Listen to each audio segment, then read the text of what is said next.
My name is Eric Harris. I'm the Press Secretary with the Religious Action Center of Reform Judaism, and this is your weekly legislative update for February 7th, 2011. Here we bring you the critical issues making their way through Congress, and we give you the tools needed to take action.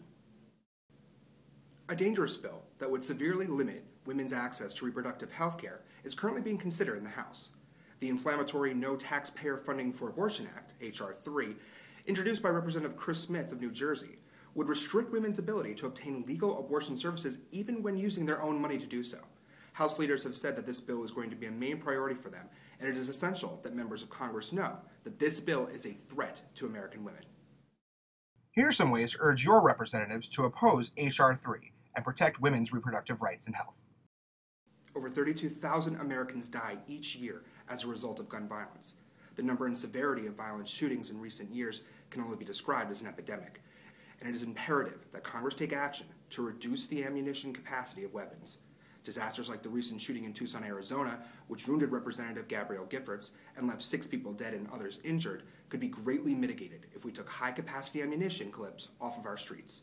Representatives Carolyn McCarthy of New York and Senator Frank Lautenberg of New Jersey have introduced a new bill that will once again make high-capacity ammunition clips illegal. Here's some ways you can contact your members of Congress and ask them to co-sponsor and support H.R. 308 and S. 32, banning high-capacity ammunition. The House is scheduled to vote this week on H.R. 514 to renew 3 provisions of the Patriot Act that will expire on February 28th.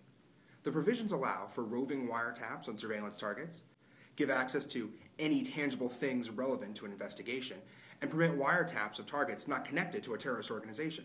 These provisions fail to strike the proper balance between the need to ensure our national security and the need to uphold our nation's commitment to civil liberties.